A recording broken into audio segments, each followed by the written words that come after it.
മുൻ യൂത്ത് കോൺഗ്രസ് നേതാവ് എ.കെ. ഷാനിബ് ഡിവൈഎഫ്ഐയിലേക്ക് ഇന്ന് അംഗത്വം എടുത്തേക്കും. പാലക്കാട് ഉപതെരഞ്ഞെടുപ്പ് സമയത്താണ് ഷാനിബ് കോൺഗ്രസ് നേതാക്കളോടുള്ള വിയോജിപ്പ് തുറന്നു പറഞ്ഞ് രംഗത്തെത്തിയത്.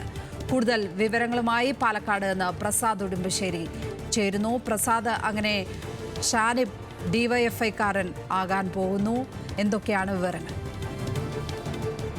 ലക്ഷ്മി, കഴിഞ്ഞ തെരഞ്ഞെടുപ്പ് സമയത്താണ് പി സരിൻ കോൺഗ്രസിൽ കലാപം ഉയർത്തി പുറത്തേക്ക് വരികയും LDF സ്ഥാനാർത്ഥിയാവുകയും ചെയ്തത്.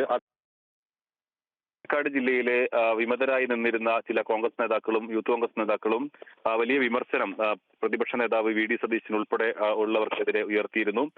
ഷാഫി പറമ്പലിനെതിരെയും വലിയ വിമർശനമാണ് അന്ന് അവർ ഉയർത്തിയത്. എ.കെ. ഷാനിബ് ഇതിൽ കടുത്ത വിമർശനം ഉയർത്തി പുറത്തു നിന്ന് സരിനെ പിന്തുണയ്ക്കുന്ന ഒരു സാഹചര്യവും ഉണ്ടായിരുന്നു. തെരഞ്ഞെടുപ്പ് പ്രചരണങ്ങളെല്ലാം തന്നെ സരിന് വേണ്ടി തന്നെയാണ് എ.കെ. ഷാനിബ് പ്രവർത്തനം നടത്തുകയും ചെയ്തിട്ടുള്ളത്. ഇപ്പോൾ കോൺഗ്രസ് ബന്ധം നേരത്തെ ഷാനിബ് ആ സമയങ്ങളിലെല്ലാം പറഞ്ഞിരുന്നത് താൻ കോൺഗ്രസുകാരനായി തുടരും എന്നുള്ളതായിരുന്നു. ഇന്നിപ്പോൾ എ.കെ. ഷാനിബ് ഇട്ട ഫേസ്ബുക്ക് പോസ്റ്റിൽ പറയുന്നത് കോൺഗ്രസുകാരനായി പോലും തുടരാൻ ആഗ്രഹിക്കുന്നില്ല എന്നുള്ളതാണ്. എ.കെ. ഷാനിബ് ഡിവൈഎഫ്ഐയിൽ അംഗത്വം എടുക്കുന്നു. ഡിവൈഎഫ്ഐയുടെ സംസ്ഥാന നേതൃത്വം ഇന്ന് തിരുവനന്തപുരത്ത് ചേരുന്നുണ്ട്.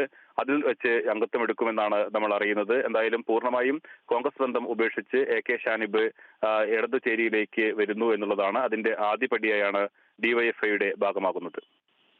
പാലക്കാട് നിന്ന് പ്രസാദ് ഉടുമ്പശ്ശേരി.